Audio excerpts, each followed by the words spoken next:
大家周末好，这里是宋说新语。LK99 这个话题引爆以来啊，其实关注最多的当然还是韩国媒体。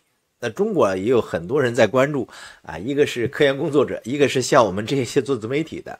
这并不是因为我们热爱韩国、喜欢韩国或者怎么样的，纯粹是因为流量啊，纯粹是因为中国的这个 YouTuber 中文环境啊太卷，你得另辟蹊径。所以呢，我就最近盯住了 LK99 这个话题。当然，我对这个话题也比较感兴趣。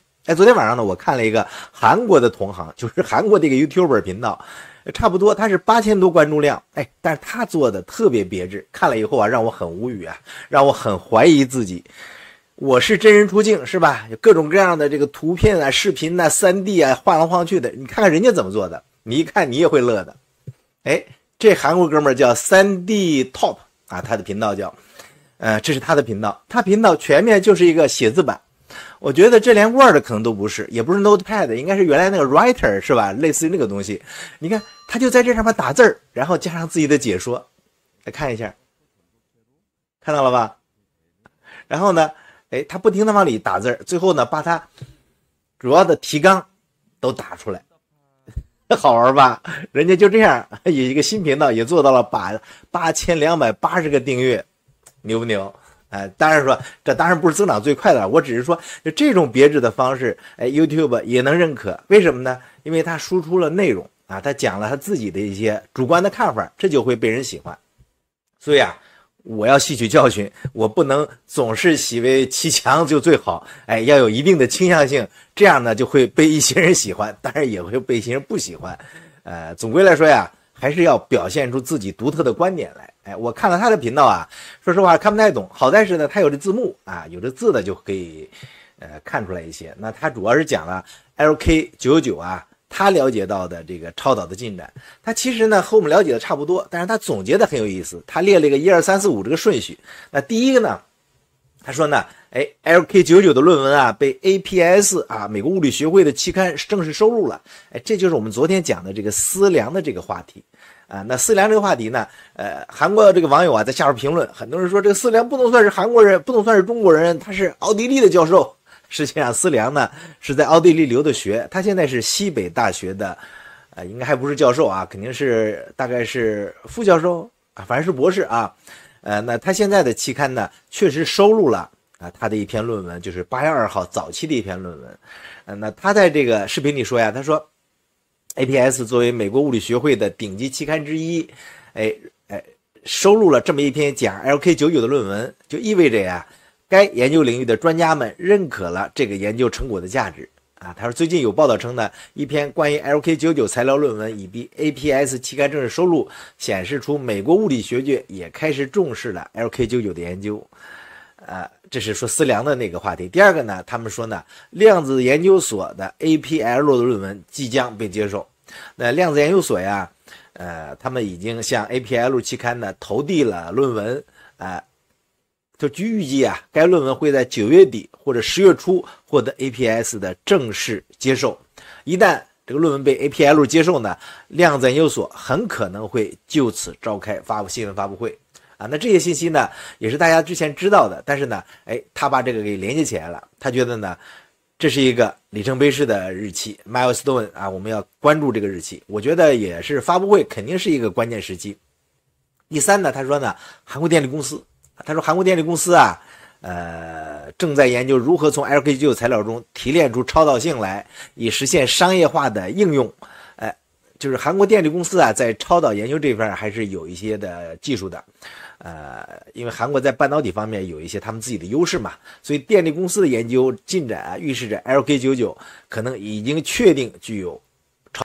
第四呢是韩国的标准研究院的验证结果即将公布。那标准研究院呢已经完成了对 LK99 超导特性的验证，但验证结果呢一直拖延至今未对外公布。有分析认为啊，可能是考虑到这个结论啊会影响某些和政府相关的这个超导研究项目的经费和进展。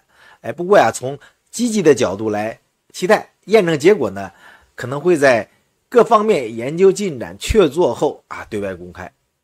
第五呢，他谈了是什么呢？学术界的谈吐转变。他说呢，一些超导体领域的顶级学术期刊啊，曾经质疑 LK99 的超导的可能性，但是随着研究证据增多呀，他们的态度已经开始转变，开始更积极的报道 LK99 研究的进展。那一旦实验的结果确凿，相信他们也会正面报道。那我觉得这位同行啊 ，YouTuber 啊，他可能过度乐观了啊。顶级期刊的态度啊，其实还是非常审慎的啊。总之啊，他说呢，随着实验数据的积累和各方面科研机构的积极进展呢 ，LK99 超导被证实的可能性正在增大。关键节点包括量子研究所 APL 论文的正式接受和韩国电力公司的研究结果公布，我们有理由对 LK99 超导体的前景保持乐观和期待。那这个叫 3D Top 频道啊，它是一个正儿八经的导的这么个频道啊，它里边也谈到一些股票啊什么的，所以这里边呢，它核心的呢其实就是前面我们讲过 APL 收录金教授投的论文的这个情况。那在前天啊，我们就讲过已经有人在推特上公布了相关的这个邮件。那这个视频里边啊，他也提到APL 即将被收录的说法呢，来源于就是说一位网友啊和量子研究所金贤卓教授邮件的对话内容啊。根据这个邮件对话透露啊，量子研究所的 APL 论文同行评审呢已经结束，正在等待 APL 的安全的审查。那第二个呢，作者认为啊 ，APL 对论文的安全审查大概率会要求进一步提供支持论文的数据和内容。作者预测呀，量子能源研究所呢已经提交了相应的补充材料。最后一点呢，就是这位 YouTuber 认为呢，一旦 APL 审核最后通过，这个论文就会被正式的收录。所以这个呢，就和我们前面联系起来的，量子能源研究所啊，李世培他们说，原来说在9月底召开发布会，现在又在9月初召开发布会，看来现在又被推迟了。推迟的原因就是因为论文正式被收录之后，他们才能确定发布会的时期。那现在呢？我个人也认为，就是说9月底和10月初是概率比较大的。那这个视频里面也是这么认为的，就是我们上次有一个视频讲过 APL 啊，下一期就是9月27号的那一期，有可能会有啊。这是这个韩国的 YouTuber 叫 3D Top 吧，我是用机器翻译的，叫 3D Top 这么一个介绍。这里边啊，实际上他做了很多期啊，他在他感冒期间呢，还在坚持做，比较有意思。那么我看他的频道啊，就是基本上就是写字板啊，这么晃来晃去的。你发现了吗？观看量还是不错啊。这个观看量多少？6000多次观看，看了吧？6000多次观看啊，6406个小时前。所以说，这个话题啊，其实还是被 YouTuber 列为一个比较新的话题，因为还没有结果。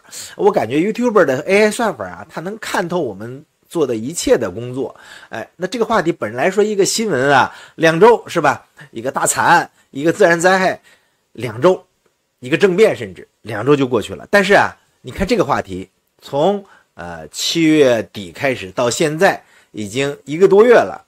相关的这个热度啊，并没有大幅度下降，但就流量来说，我的流量肯定下降了，但是别人流量没有下降啊，所以这个 LK99 的这个话题，那根据 YouTube 算法也没有到终章大结局的时候，什么时候呢？9月底10月初，我觉得这是一个新的高潮或者是终章的时刻，让我们 wait and see。好的，今天和大家聊这儿，谢谢大家收看，咱们下次再见，拜拜。